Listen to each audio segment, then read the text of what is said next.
오늘 사도행전 8장에는 초대교회에 큰 핍박이 있었다는 것을 이야기하고 있습니다. 하나님께서는 교회를 세우시고 교회에 사명을 주셨습니다. 우리 모든 성도님들이 잘 아시겠지만 사도행전 1장 8절의 말씀은 우리 모든 믿는 사람들에게 하나님께서 주신 명령이기도 합니다. 1장 8절 말씀 뭔지 아세요? 오직 성령이 너희에게 임하시면 너희가 권능을 받고 예루살렘과 온 유대와 사마리아와 땅끝까지 이르러 내 증인이 되리라 하시니라. 그렇게 말씀합니다. 그러니까 우리 믿는 사람들은 무엇을 하는 사람입니까? 예수 그리스도의 증인된 삶을 살아가는 것이 우리 믿는 자들의 삶이죠. 그런데 초대교회는 너무나도 하나님의 말씀이 증거되니까 너무나도 많은 사람들이 스스로 자기의 가슴을 치면서 어떻게 하면 나도 구원받을 수 있겠습니까? 나도 어떻게 하면 하나님 앞에 나올 수 있겠습니까? 하면서 다 교회에 모여드는 거예요. 그러다 보니까 교회가 어떻겠어요? 사람들이 매일같이 꽉 찼겠죠. 우리도 교회가 부흥하면 어떻게 하겠어요? 사람들이 많고 그러면 전도 안 해도 되는구나. 왜냐하면 전도 안 해도 꽉 차니까. 그리고 또 교회 재정이 많아지면 우리가 조금 더 좋은 교회, 아름다운 교회 지어야겠구나. 그렇게 다 생각하겠죠. 이 초대교회도 그렇게 생각한 거예요. 왜냐하면 하나님께서 너무나도 큰 복을 주셨거든요. 그러니까 어렵고 힘든 사람들 많이 도와주고 또 교회에 사람들이 많이 몰려들다 보니까 이제는 밖에 나가서 굳이 전도를 안 해도 교회에 너무나도 사람이 많다 보니까 오히려 모여든 사람들도 다 도와주지 못하고 복음을 전하지 못하게 되는 거죠. 그렇다 보니까 사람들이 교회 안에만 머물러 있고자 합니다. 그래서 하나님께서는 처음에 말씀하셨던 사도행전 1장 8절의 말씀을 그들에게 깨우치게 하십니다. 오늘 성경을 읽어보면 큰 박해가 있었다고 이야기합니다. 8장 1절에 보면 스데반이 죽는 사건이 앞에 7장에 나오면서 8장 1절을 그렇게 시작합니다. 이 사울이라는 사람이 스데반이 죽는 것을 당연하게 생각했다. 그렇게 이야기합니다. 이 스데반이라는 사람이 죽다 보니까 사람들은 엄청나게 무서움과 두려움에 휩싸이게 됐죠. 왜냐하면 그 스데반이라는 사람은 믿음이 굉장히 좋은 사람이었거든요. 첫 번째 7명이 집사를 뽑을 때 성령 충만하고 칭찬받는 사람 중에 한 사람이었는데 특히나 이 스데반이라는 사람은 밖에 나가서 전도도 잘하고 하나님의 말씀을 증거하는 것을 너무나도 잘했습니다. 그러니까 그 복음을 전하는 스데반 집사의 말만 들어도 많은 사람들이 교회에 몰려오게 된 것이죠. 근데 이 스데반 집사가 사람들에게 복음을 전하다가 잡혀가지고 돌에 맞아 죽게 되는 것을 사울이라는 사람이 옳게 생각한 것이죠. 왜 그랬을까요? 이 사울이라는 사람은 정통 유대인으로서 어릴 때부터 유대인의 교육을 받은 사람인데 그 유대의 율법에 의하면 사람은 하나님이 될 수 없다라는 게 유대 율법의 가장 분명한 진리입니다. 그러니까 예수님이 사람인데 하나님의 아들이 말이 되냐? 그 말이죠. 그래서 이 사울은 못 믿겠다는 거죠.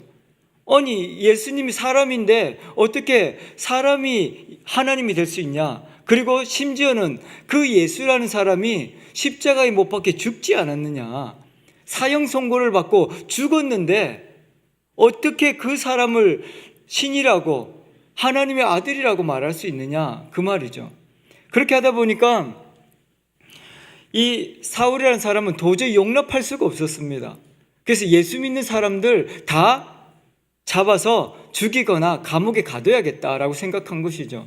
근데 그렇게 생각하고 있는데 이 스데반 집사님이 돌에 맞아 죽는 것을 보면서 사람들이 소리 지르는 것을 그 사울도 같이 가서 그 현장에서 목격하면서 성경을 보면 이 사람들이 이제 흥분해가지고 막 옷을 벗어 던지면서 돌을 막 집어 던지는 거죠. 근데 그 옷을 맡았던 사람이 사울이었다 그렇게 이야기합니다. 그러니까 그가 사람들이 그 스데반 집사님을 죽이는 것을 당연하게 생각했다라는 말이죠.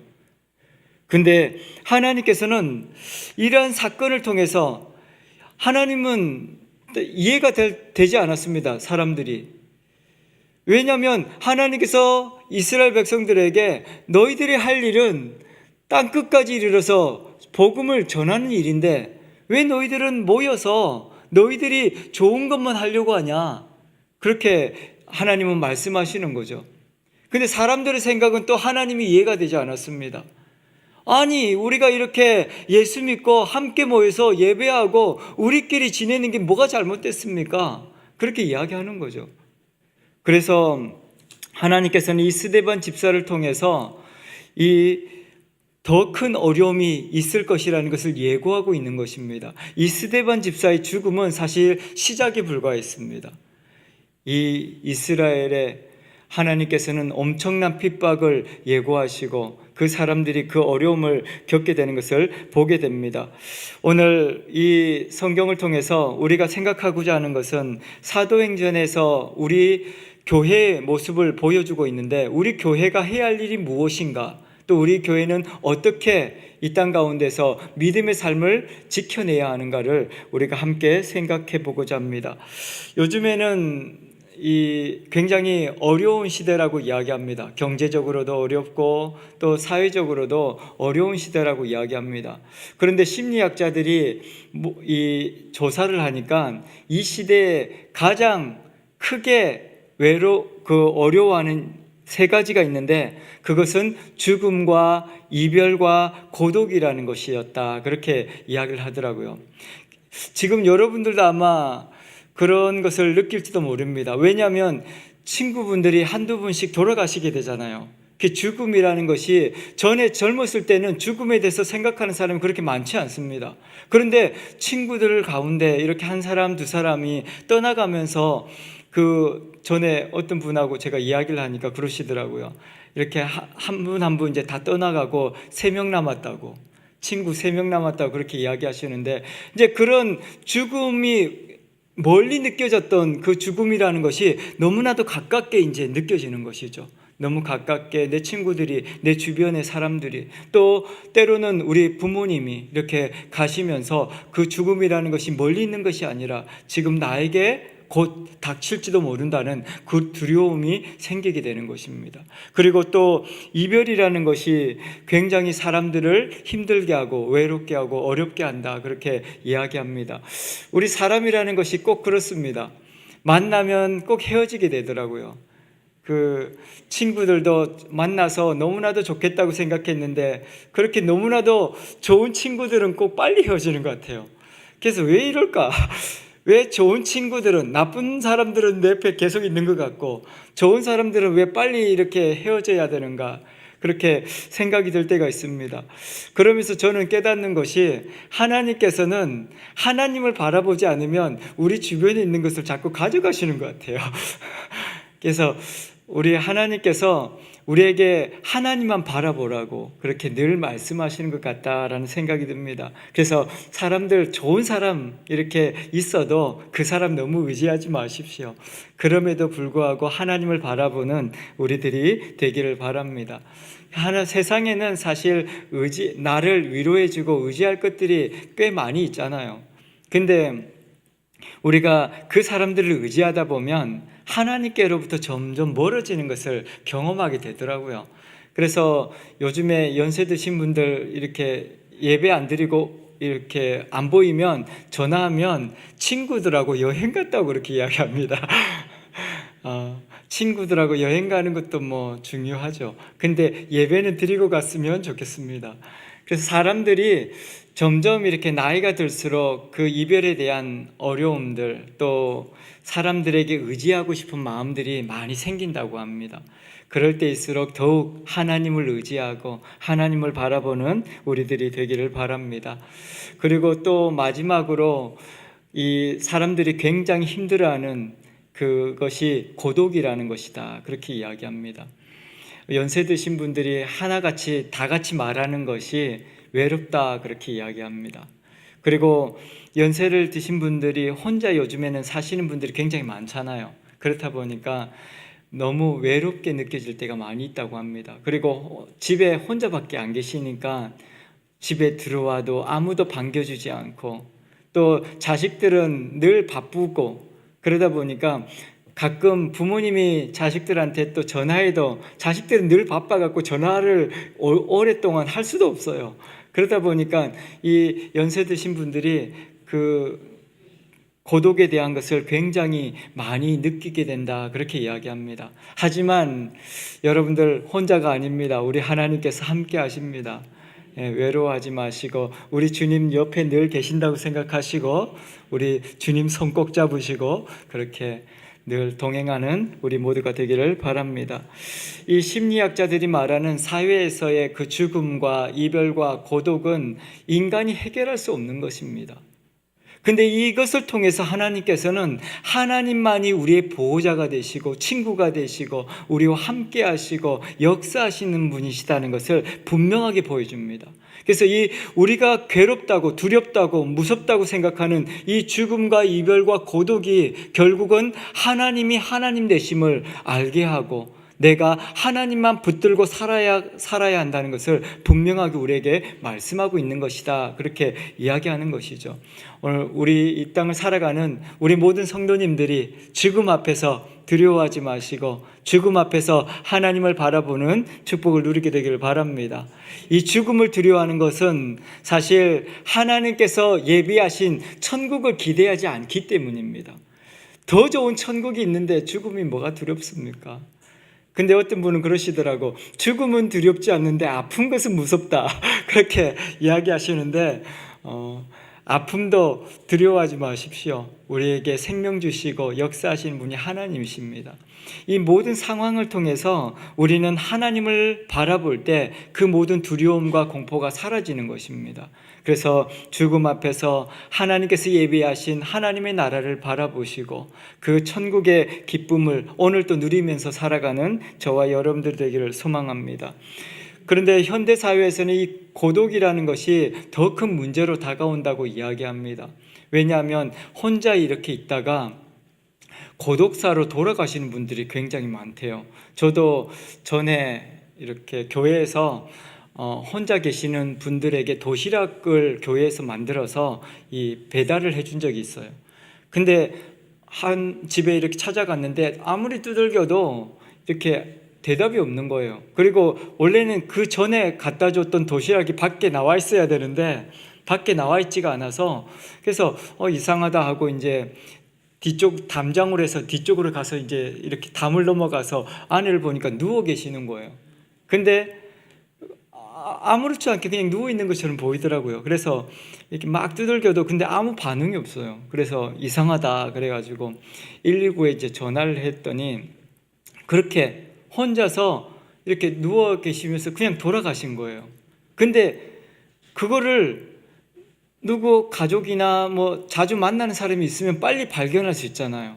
근데 그것을 발견하기가 쉽지 않은 거죠. 그래서 요즘에는 고독사가 굉장히 사회 문제로 이렇게 드러난다고 합니다. 이 연세 드신 분들뿐만이 아니라 젊은 사람들도 혼자서 이렇게 방에 갇혀 있는 분들이 굉장히 많대요. 스스로 그 방에 갇혀가지고 나오지 못하는 그런 사람들이 그래서 몇 개월 지나서 뉴스에 나오는 경우도 있잖아요.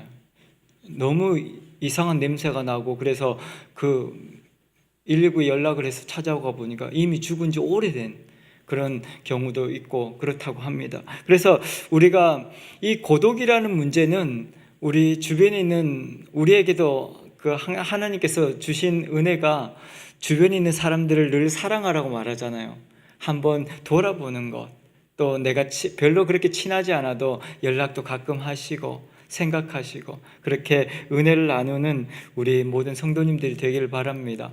그래서 외로운 사람이 없도록, 특히 우리 교회는 그랬으면 좋겠어요. 우리 교회도 혼자 계시는 분들이 계시잖아요. 가끔 연락하시고 가능하면 자주 하시고 그래서 서로 이렇게 안부도 묻고 어려움이 있으면 서로 기도해 달라고 부탁도 하시고 그래서 우리 신앙생활이라는 것이 그런 것입니다. 하나님께서는 나 혼자 잘 살고 잘 먹고 그렇게 살으라고 말하지 않습니다. 우리에게 은혜를 주시고 성령이 우리에게 임하는 것은 그 하나님의 사랑을 나누기 위해서입니다. 더 나아가서 우리 이웃뿐만 아니라 더 멀리에 있는 사람들까지도 다 나누라고. 그래서 온 유대와 사마리아와 땅끝까지 이르러 증인되라고 말씀하시는 것입니다. 그래서 우리가 할 수만 있다면 더 많은 사람들에게 연락도 하시고 문자도 하시고 그렇게 서로 연락해서 이 고독한 사람이 없도록 우리가 서로 나누는 축복을 누리게 되기를 바랍니다. 이 사도행전 8장에서 이 예루살렘 교회는 큰 박해를 당하고 사람들은 그것으로 인해서 이제 어려움을 겪게 되는 것을 볼 수 있습니다. 갑자기 이 어려움이 닥치다 보니까 사람들은 어떻게 했다 그랬어요? 사도들 외에 2절에 보니까 사도들 외에 다 이 예루살렘을 떠나게 되었다 그렇게 이야기합니다. 왜 떠났을까요? 자기도 죽을지 모르니까요. 근데 하나님의 계획은 그 사람들이 내가 편안함에 안주하지 않도록 그 복음을 가지고 나갈 수 있도록 사도행전 1장 8절에서 말했던 것처럼 각자 흩어져서 각자의 그 재능을 가지고 달란트를 가지고 은사를 가지고 살아가도록 그 삶의 현장에서 복음의 증인으로서 살아가도록 하나님께서는 하신 것을 볼 수 있습니다. 그래서 이 스데반의 죽음은 참 슬픈 일이었습니다. 이 예루살렘 교회에서는 너무나도 충격적인 일이었고 너무나도 아픈 일이었죠. 그런데 이 스데반의 죽음을 통해서 사람들은 비로소 깨닫게 된 것입니다. 아, 내가 지금 있어야 할 곳은 여기가 아니구나. 그것을 깨닫게 된 것이죠. 그래서 여러분들이 때로는 어려움을 만나고 위기를 만났을 때 기억하시기 바랍니다. 하나님께서는 이 위기를 통해서 내 가야 할 길을 보여주시기도 하시고 또 내가 하나님 앞에서 어떻게 살아가야 할 것인가를 생각하게 하시기도 하는 것입니다. 그래서 이 스데반의 죽음은 이 예루살렘에서는 너무나도 두려운 일이었고 공포였지만 이것을 통해서 하나님의 역사가 이루어져 가고 있는 것을 보게 되는 것이죠. 오늘도 저와 여러분들이 어려움을 겪었다고 해서 하나님께서 나를 미워해서 그런 것이 아닙니다. 나를 사랑하시기 때문에 나를 통해서 이루어 가야 할 것이 있기 때문에 때로는 어려움을 주시고 때로는 내가 정말 기도해도 해결되지 않는 문제들이 있을 수 있잖아요. 그것 또한 하나님의 은혜라는 것을 기억하시기 바랍니다. 그래서 사도 바울은 그렇게 고백했어요. 내가 하나님 앞에 늘 기도하는데 내 눈이 좋지 않아서 그것을 위해서 늘 기도하는데 나는 그것을 하나님이 고쳐줄 줄 알았다. 근데 하나님께서 안 고쳐주더라. 그렇게 이야기합니다. 그런데 사도 바울이 하나님께서 왜 내 기도를 안 들어주시지? 나 이렇게 눈이 아파서 너무 괴로운데 왜 안 고쳐주시지? 그렇게 생각하고 있는데 어느 날 사도 바울이 깨달았다는 거예요. 하나님은 이것을 통해서 나를 하나님께 붙들어 놓고 계시는구나. 기도하게 하시는구나. 그것을 깨달으면서 사도 바울이 나중에 그렇게 고백하죠. 내 은혜가 내게 족하다고. 그래서 하나님께서 내게 주신 것은 의미 없는 것이 하나도 없습니다. 모든 것이 다 하나님의 은혜입니다. 때로는 고통당하는 것도 은혜가 되고 때로는 질병도 은혜가 되고 때로는 아픔도 은혜가 되고 때로는 이별도 은혜가 되는 것이죠. 그것을 통해서 하나님의 역사가 지금 우리 가운데 이루어져 가고 있다는 것을 하나님께서는 말씀하고 있는 것입니다. 지금 어려움을 겪고 있는 성도님들도 계시고 또 아픈 분들도 계실 겁니다. 우리 연세 드신 분들은 하나같이 말씀하시잖아요. 가끔씩 어지러워요. 연세가 드시면 어지럽대요. 그리고 가끔은 또 입맛도 없어지고 그러면 입맛이 없어지면 힘이 또 없어지잖아요.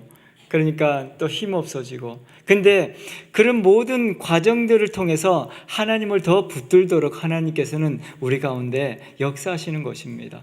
그래서 아이고 이제 죽을 때가 됐네 그렇게 생각하지 마시고 하나님 힘 주세요. 내가 살아있는 동안 하나님의 영광을 위해서 복음의 증인으로 살게 해주세요. 그렇게 기도하면 하나님께서 힘 주시고 능력 주셔서 살아있는 동안 하나님의 영광을 드러내게 하실 것입니다. 그래서 이 스데반 집사의 죽음은 사람들에게는 두려움과 공포로 다가왔지만 결과적으로 하나님께서는 그것을 통해서 하나님의 뜻이 이루어져 가고 있는 것을 보게 되는 것입니다. 모든 사람들이 이 스데반의 죽음을 통해서 엄청난 두려움으로 흩어졌지만 그 흩어짐을 통하여서 복음이 예루살렘에서 이제는 유대와 사마리아로 흘러가게 되는 것을 보게 되는 것이죠. 그 말씀이 이루어져 가고 있는 것을 보게 되는 것입니다. 우리 사람의 눈으로 보기에는, 내가 생각하기에는 너무나도 이해가 잘 되지 않고 너무나도 힘든 일인 것처럼 느껴지는데, 결국은 하나님께서 그것을 통해서 역사하고 있는 것을 우리는 보게 되어지는 것입니다. 오늘 저와 여러분들이 또 이 사도 바울에게도 마찬가지였습니다. 사도 바울은 이 스데반 집사가 죽는 것이 당연하다고 생각했고, 사람들이 이 예수 믿는 사람들을 가둬야 된다고 생각했습니다. 그 사람들을 그래서 잡아 가두고, 또 심지어는 이 믿음을 포기하지 않는 이 사람들을 죽이까지 해야 한다고 생각했습니다. 그래서 대제사장에게 공문을 받지 않습니까? 내가 다메섹에, 이 도망친 사람들이 다메섹에 있다고 하는데 내가 그 사람들 다 잡아오겠습니다. 그래서 다메섹으로 사도 바울이 가는 거거든요. 근데 가다가 예수님을 만나죠. 그 예수님께서 사도 바울에게 뭐라고 했을까요? 왜 너는 나를 핍박하느냐, 그렇게 말씀하시면서 네가 하는 행동이 마치 말이 가시덤불을 발로 차는 것처럼 보인다라고 이야기합니다.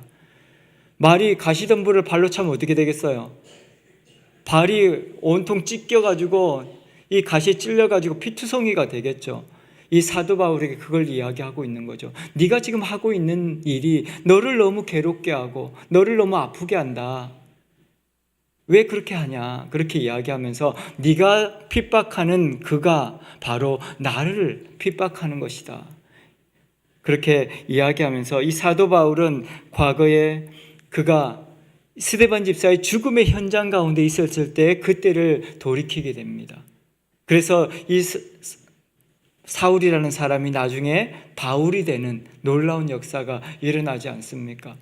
우리의 삶 가운데서는 지금 내가 정의라고 생각하고 지금 내가 옳다고 생각하는 것이 내 생각이라면 언제든지 바뀔 수 있는 것입니다. 그래서 우리는 내 생각을 옳다고 주장할 필요 없습니다. 하나님의 말씀만이 진리입니다. 하나님의 말씀이 아닌 것은 언제든지 바뀔 수 있고 언제든지 달라질 수 있습니다.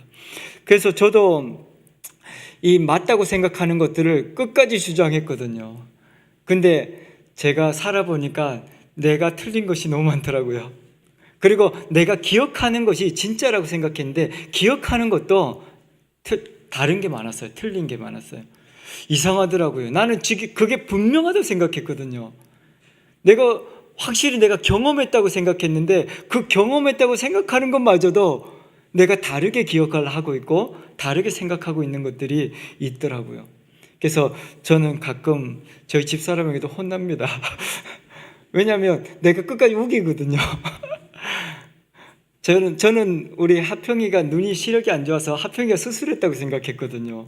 그래서 난 끝까지 내가 경희대 병원에 가서 하평이 수술한 거 내가 분명히 기억난다, 그렇게 했는데 사실은 온유가 수술했다더라고요. 사람이라는 게 이렇더라고요. 사람이라는 게 내가 확실하다고, 내가 진짜 경험하고 내가 내 머리에서는 분명하다고 생각했는데 그게 기억의 오류라는 것이 있더라고요. 내가 분명하게 그래서 여러분들도 고집 부리지 마십시오. 아니라고 하면 아닌가 보다.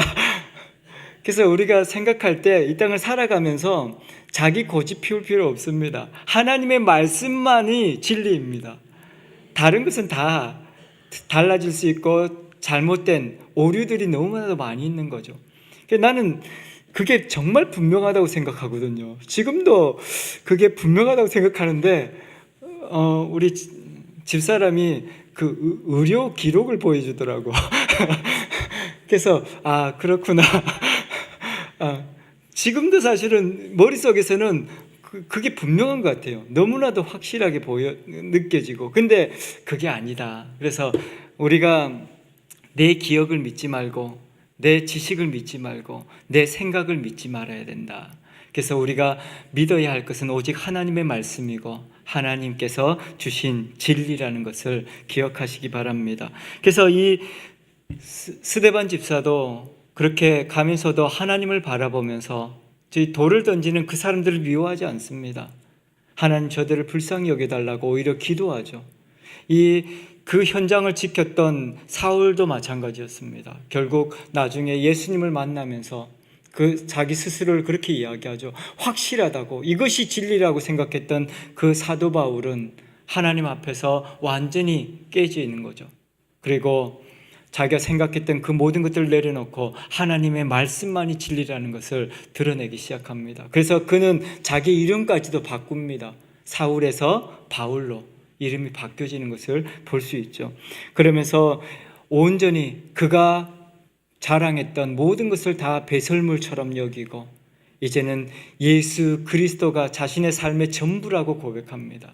예수 그리스도만이, 하나님만이 진리이고 하나님만이 정의라는 것을 그는 이야기하면서 평생에 예수 그리스도의 증인으로 사도 바울은 살게 되는 것을 볼 수 있습니다. 이 스데반 집사의 이 사건은 충격으로 다가왔지만 이것은 또 다른 모습으로 이스라엘 그리스도인들에게 보여졌습니다. 이별이라는 것이었습니다. 왜냐하면 함께 같이 신앙생활하고 너무나도 행복했거든요. 과거에 우리도 함께 이렇게 가정에서 예배드리고 매일 모여서 기도하고 그럴 때 너무 좋았잖아요. 사람들이 그런 좋을 때를 기억하면 같이 있고 싶어 합니다. 세상 밖에 나가서 전도하기보다는 그냥 우리끼리 이렇게 모이고 싶어 하잖아요. 근데 이 스데반 집사의 죽음으로 인해서 이스라엘의 그 예루살렘에 있던 이 그리스도인들은 다 뿔뿔이 흩어지게 됩니다. 이별을 경험하게 됐죠. 내가 정말 좋아하고 내가 정말 의지하던 그 사람들과 함께 있을 수 없게 된 거죠. 그래서 다 뿔뿔이 흩어지면서 이별을 경험하게 되었습니다. 그런데 그 흩어진 그 사람들을 통해서 하나님은 놀라운 역사를 보여줬다는 거죠. 우리가 그래서 이것을 보면서 깨닫는 것이 내가 사람에게 의지하고 사람에게 붙잡혀 있게 되다 보면 다른 것을 할 수 없게 됩니다. 처음에 이 결혼하면 대부분의 사람들이 출근하기 싫어한대요. 왜냐하면 너무나도 사랑해서 같이 있고 싶어서 그래서 일하러 가기 싫다 그렇게 이야기한다고 그러더라고요. 그런 것 같아요. 우리가 교회 안에서도 너무나도 사람들을 좋아하게 되면 밖에 전도하기 가기도 싫고 그냥 우리끼리 좋아하는 사람들끼리 있고 싶은 거죠. 근데 하나님께서 원하는 거는 우리끼리 있는 게 아닌 거예요. 왜냐하면 정말 생명의 복음을 밖에 있는 슬퍼하고 외로워하는 사람들이 너무 많잖아요. 근데 이것을 밖에 있는 사람들에게 전해줘야 되는데 우리끼리만 있으면 안 되는 거죠. 그래서 가끔은 내가 정말 좋아하고 내가 정말 의지하고 싶고 내가 그 사람하고만 있고 싶은데 그 사람과 입에 떨어지게 만드는 게 또 하나님의 역사라는 겁니다. 그래서 너무 사람들 의지하지 마시고 너무 사람 좋아하지 마시고 그 하나님의 사랑을 가지고 밖으로 나가는 저와 여러분들 되기를 바랍니다. 이별이 때로는 어렵지만 이별이 때로는 우리를 슬프게 하지만 그것을 통해서 하나님은 일하고 계시는 것입니다. 그래서 이 사람을 너무 좋아하면 우리는 하나님의 일을 잊어버리게 됩니다. 하나님을 멀리하게 되죠. 그래서 가까이 우리가 이 돈을 좋아한다거나 또 사람을 좋아한다거나 또 우리 집에 있는 거를 좋아한다거나 또 어떤 우리 젊은 친구들은 게임을 좋아한다거나 그렇게 되면 다른 일을 못하게 됩니다. 요즘에 아이들은 게임을 좋아해가지고 그 컴퓨터 앞에서 24시간 있는 친구들이 있대요. 그것을 중독자라고 이야기합니다. 그렇게 중독이 되면 다른 일을 아무것도 할 수가 없습니다. 그래 배고프니까 요즘엔 또 전화해가지고 밥 갖다 달라 그래가지고 밥을 먹으면서 이렇게 게임을 계속한대요. 나중에 그 친구들이 2달, 3달이 지나가면서 완전히 폐인이 되고 인간관계가 깨지면서 그 컴퓨터 안에서 다른 사람들과 이렇게 게임을 하다가 그게 현실로 느껴진대요. 그래서 요즘에 뉴스에 가끔 나오는 게 게임을 하다가 자기에게 그 게임 안에서 자기를 해치거나 자기 것을 빼앗아가면 그 사람을 찾아가서 그 사람을 해치는 그런 실제와 게임 속에를 구분하지 못하는 그런 지금 세상이라고 합니다. 그래서 여러분들도 게임에 중독된 사람은 없겠지만 뭐 젊은 친구들은 게임이나 또 뭐 술이나 마약이나 그런 것들 중독된 사람 많거든요. 근데 나는 괜찮아라고 이야기하는데 연세 드신 분들도 사람에 중독된 사람들도 있고 또 어떤 돈에 중독된 사람들도 있고 그래서 각자 다 다른 것 같아요. 이 어떤 것이 전부인 것처럼 그래서 그것 때문에 내 삶을 그냥 올인해가지고 다른 것을 아무것도 보지 못하는, 근데 하나님은 그것을 원하지 않는다는 거죠. 그래서 때로는 이 어려움을 줘서 그것으로 하여금 이별을 경험하게 하고 그 흩어짐을 통하여서 하나님의 역사가 드러나는 것을 보게 됩니다. 그래서 저와 여러분들이 이 땅에 살아가면서 어려움을 만났을 때 그 어려움은 하나님께서 우리를 향한 심판이 아니라 하나님의 사랑이라는 것을 깨달으시고 그 어려움을 통해서 하나님의 음성을 듣고 하나님의 뜻을 이루어가는 저와 여러분들이 되기를 소망합니다. 이 흩어지면서 사람들은 비로소 깨달았습니다. 그때 맞아, 성령이 우리 가운데 임하기 전에 하나님께서, 예수님께서 그렇게 말씀하셨지. 성령께서 임하시면 너희가 권능을 받고 예루살렘과 온 유대와 사마리아 땅 끝까지 내 증인이 되라고 말씀하셨지. 비로소 이 스데반의 죽음과 이별을 통해서 이 백성들이 깨닫기 시작한 것이죠. 그렇구나. 내가 사람을 의지했구나. 내가 이렇게 내가 좋아하는 것들, 내가 원하는 것들, 내가 바라는 것들만을 이렇게 붙들려고 했구나라는 것을 깨닫게 되면서 하나님의 증인으로서의 삶을 살게 되는 것을 볼 수 있습니다. 그리고 그 흩어짐을 통하여서 하나님께서 이루어가고 있는 일들이 이 8장 6절 이후에 보면 나와 있거든요. 이 빌립이라는 사람도 같이 그곳에서 이렇게 신앙생활을 하다가 이제 광야로 그를 몰아넣었습니다.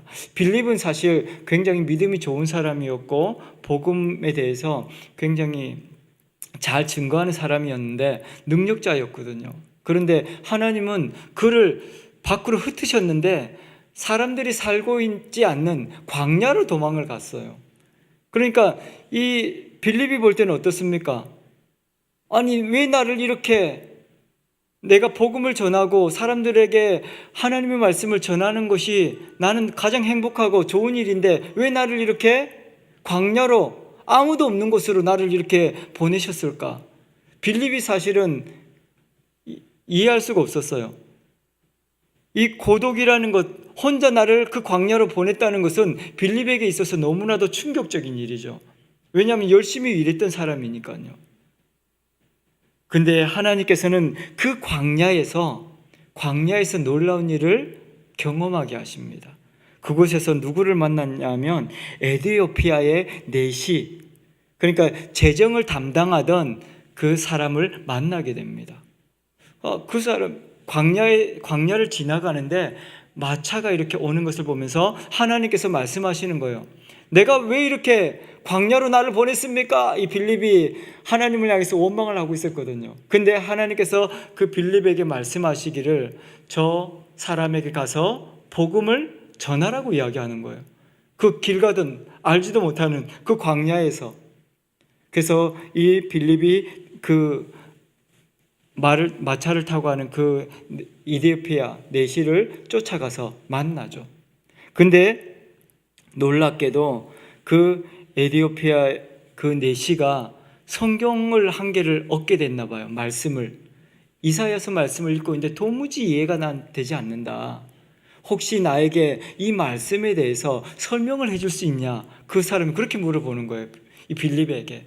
그래서 빌립이 거기서 깨닫게 된 것이죠. 하나님의 역사가 놀랍구나. 나를 이 에디오피아 내시에게 복음을 전할 수 있도록 나를 이곳으로 보냈다는 것을 이 빌립이 깨닫게 됩니다. 그러면서 빌립이 그 사람에게 복음을 전하게 되죠. 그렇게 했더니 나도 세례를 받고 싶습니다. 나도 그리스도인 되고 싶습니다. 이 에디오피아 내시가 그렇게 이야기하는 거예요. 사실 에디오피아 내시라는 건 지금 아프리카를 이야기하는 거거든요. 아프리카 사람이 예수님에 대해서 듣지도 못했고 알지도 못하는데 이렇게 무역을 하다가 어떻게 성경을 알게 됐는데 이사야서를 발견하게 됐고, 그 이사야서를 읽다가 너무 도저히 이해가 안 됐는데 광야에서 그 빌립을 만나게 된 거예요. 그래서 이 내시도 너무 깜짝 놀랐고 이 빌립도 깜짝 놀라죠. 하나님의 역사가 이렇게 오묘하구나. 나를 광야로 이렇게 보내셨을 때 왜 나를 이렇게 보냈는지 이해할 수가 없었지만, 나를 이렇게 광야로 보내셔서 이 에티오피아, 지금 이 내시라고 하니까 우리가 생각하는 내시하고는 좀 다릅니다. 여기 재정을 담당하고 있던 신하를 이야기하고 있는 걸 봤을 때 국고를 맡은 권세 있는 내시다, 그렇게 성경은 이야기하거든요. 그러니까 내무부 장관 같은 그런 지위가 있는 사람이죠. 그 사람이 이 예수 그리스도의 복음을 듣고 그것을 깨닫게 되고 세례를 받고, 그러면서 고국에 돌아가서 아프리카의 복음이 전해지는 놀라운 역사를 경험하게 된 것입니다. 사실 사람들이 아프리카까지는 가지 못했거든요. 결국 가봐야 지금 사마리아라고 하는 그 지역은 북이스라엘에 속해 있는 지금 갈릴리 아래쪽 지역입니다. 그러니까 예루살렘에서 사람들이 멀리 도망가봐야 사마리아 지역까지 도망간 거거든요. 근데 그곳을 넘어서 지금 하나님께서는 이 빌립을 통해서 아프리카까지 복음을 전하게 하는 놀라운 역사를 보게 된 것입니다. 그래서 오늘 저는 이 고독이라는 것, 우리를 홀로 있게 하는 것은 하나님의 또 신비를 경험할 수 있는 또 은혜의 시간이라는 생각이 듭니다. 그래서 너무 이렇게 혼자 있는 것을 너무 힘들어하지 마십시오. 때로는 혼자 있을 때 하나님을 더 깊이 만날 수 있는 시간이다라는 생각이 듭니다. 그래서 집에서 나 이렇게 왜 혼자지? 나 너무 외롭다, 그렇게 생각하지 마시고 성경을 읽으면서 하나님을 더 깊이 만나는 그 시간이 되고, 또 그것을 통해서 하나님의 복음을 전하는 그런 축복의 시간을 누리게 되기를 바랍니다. 그래서 하나님께서는 이 모든 것들이 다 은혜라고 이야기합니다. 스데반의 죽음도 은혜고, 때로는 우리가 이별하는 것도 은혜고, 이 홀로 고독하게 있는 것도 은혜다. 이것을 통해서 하나님께서는 더 놀라운 역사를 우리를 통해서 보여주시고 일하고 계신다. 결코 하나님께서는 그 모든 상황 가운데서 우리의 삶을 망하도록, 죽도록 그렇게 내버려 두기 위해서 그렇게 하는 것이 아니다라는 것이죠. 그래서 오늘 또 저와 여러분들이 사람들이 괴로워하는, 사람들이 두려워하는 그 죽음과 이별과 고독을 통해서 하나님을 더 깊이 만나시고 하나님의 나라를 경험하는 축복을 누리게 되기를 바랍니다. 그래서 하나님께서는 오늘 사도행전 8장의 말씀을 통해서 우리 믿는 자들에게 이야기하는 것입니다. 어려움이 있다고 포기하지 마십시오. 죽음 앞에서 두려워하지 마십시오. 하나님의 역사는 지금부터 시작입니다라고 이야기하고 있는 것이죠. 그래서 스데반의 그 죽음으로부터 하나님의 복음의 역사가 시작되고 있는 것을 우리에게 보여주고 있는 겁니다. 그래서 여러분들이 이 죽음 앞에서 두려워하지 마시고, 사도 바울은 그렇게 나중에 고백합니다. 나의 죽는 것도 유익합니다. 그렇게 이야기합니다. 여러분들이 이 땅에서 마지막 눈을 감으실 때, 하나님의 품에 안기실 때, 그 죽음을 통해서도, 그 죽음에 여러분들의 그 장례식에 사람들이 와서 하나님을 만나는 축복을 누리게 되길 바랍니다. 그래서 죽음도 두려워하지 마시고, 죽음 또한 하나님께서 나의 죽음을 통해서도 역사하신 하나님이시다, 그것을 보여주고 있는 것이죠. 그래서 하나님께서는 어떠한 세상의 그 유혹과 어려움 속에서도 결코 포기하지 말고 하나님을 신뢰함으로 하나님의 역사를 드러내는 삶을 살아가야 한다, 그렇게 이야기하고 있는 것이죠. 그래서 사도 바울은 이 땅의 사람들의 그 모습들을 보면서, 사람들은 우리를 오늘 또 넘어뜨리려고, 사탄 마귀는 사람들의 그 마음을 움직여서 우리를 괴롭게 하기도 하고, 우리를 또 일하고 있는 그 모든 것들을 막아서 도저히 아무것도 할 수 없는 고독 가운데로, 또 이별 가운데로 우리를 이끌어 가지만, 하나님은 그것을 통해서도 역사하고 계시기 때문에 오늘 또 그 하나님의 역사를 바라보는 저와 여러분들이 되기를 바랍니다. 그리고 우리의 삶의 현장에서 죽음을 통해서, 이별을 통해서, 고독을 통해서 역사하시는 그 하나님을 오히려 자랑하고 복음을 전하는 우리의 삶이 되기를 축복합니다. 그래서 하나님께서는 이 사도행전 8장의 말씀을 통해서 우리가 이해할 수 없지만 지금도 하나님께서 놀라운 역사를 드러내시고 나를 통해서 생각지도 못했던 아프리카까지도 이 빌립이 복음을 전하게 되는, 하나님의 역사가 드러나게 되는 놀라운 것을 경험하게 하신다, 그렇게 이야기합니다. 내가 생각할 수 없는 것을 하시는 하나님, 나를 통해서도 오늘 놀라운 일을 행하시는 그 하나님을 믿으시고 믿음으로 승리하는 저와 여러분들 되기를 축복합니다. 기도하겠습니다.